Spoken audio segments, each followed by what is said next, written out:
প্রিয় দর্শক, আজ আমরা পেয়েছি একজন জনপ্রিয় লোকশিল্পী সত্যরঞ্জন মণ্ডল। সেই বগুড়ার নদীয়ার একজন পরিচিত এবং কি বলবো যে উচ্চ প্রশংসিত একজন লোককবি। তো আপনি এই গানের জগতে কিভাবে এসেছিলেন? গানের জগতে এসেছি আমি একটা পল্লী গায়ে আমার বাড়ি ছিল। বর্তমানে যদিও আমি বগুড়ায় এসেছি। আমি যখন স্কুলে পড়তাম আমাদের পারিবারিক গান বাজনার একটু চর্চা ছিল, সেখান থেকেই আমাদের রক্তে প্রজন্মে রয়েছে গান। সেখান থেকেই গানের প্রতি আমার আগ্রহ এবং আমি আমার স্কুল জীবন থেকেই আমার গানের প্রতি যে প্রচণ্ড আগ্রহ ছিল, সেখান থেকেই আমার গানকে আঁকড়ে ধরা। এবং ওইখানে একজন শিক্ষক ছিলেন, সঙ্গীত শিক্ষক, তার কাছে আমার প্রথম হাতে খড়ি। সেখান থেকেই স্কুল লাইফেও বিভিন্ন অনুষ্ঠানে আমাকে যেতে হতো। ওখান থেকে আমার গানের শুরু। পরবর্তী সময়ে এসে আমি যেমন উচ্চাঙ্গ সঙ্গীতে পঞ্চম বর্ষ পর্যন্ত আমি উচ্চাঙ্গ সঙ্গীত শিক্ষা লাভ করেছি। পরবর্তী সময়ে আমি কথিতযশা শিল্পী লোকশিল্পী গোষ্ঠগোপাল দাসের সান্নিধ্য লাভ করি এবং আমি সুদীর্ঘ 15 বছর আমার সঙ্গীত জীবনে তার সান্নিধ্যে আমি ছিলাম। তিনি আজকে তার প্রয়াণ ঘটেছে, কিন্তু তার দেওয়া সেই সঙ্গীত সুরকে আমি বহন করে নিয়ে চলেছি। বিভিন্ন ধারার লোকগান আমি গেয়ে থাকি।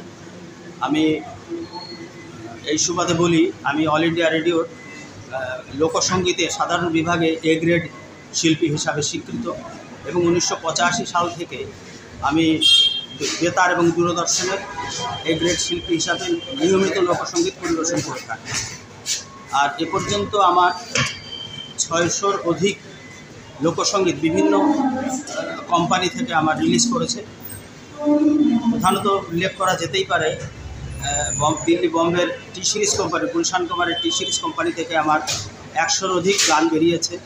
এছাড়া কলকাতায় জেএমডি, চয়েস ইন্টারন্যাশনাল, রাগা, সিম্ফনি, কিরণ, এই সমস্ত কোম্পানির থেকে আমার প্রায় 400-র অধিক গান বেরিয়েছে এবং ইতিমধ্যে দুর্গাপূজা এবং কালী পূজাতেও আমার নতুন গান রিলিজ করেছে।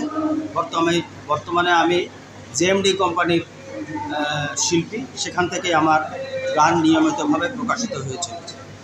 জেএমডি ইউটিউবে সার্চ করলে বা সত্যরঞ্জন মণ্ডল ফোক সিঙ্গার সার্চ করলে আমার প্রচুর গান ইউটিউবে পাওয়া যায়। আপনার খালি গলায় যদি আমাদের দর্শক বন্ধুদের একটি গানের কয়েকটি কলি যদি গিয়ে শোনান। আমার বিখ্যাত একটি গান, সেখান থেকে একটু শোনাই।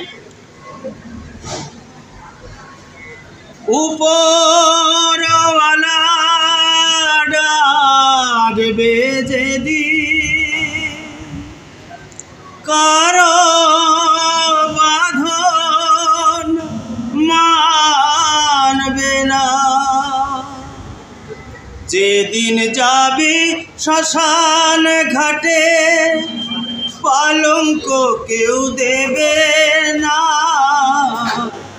দুদিন পরে ভুলবে সবাই, কেউ তো মনে রাখবে না, কেউ রাখবে না, কেউ তো মনে রাখবে না,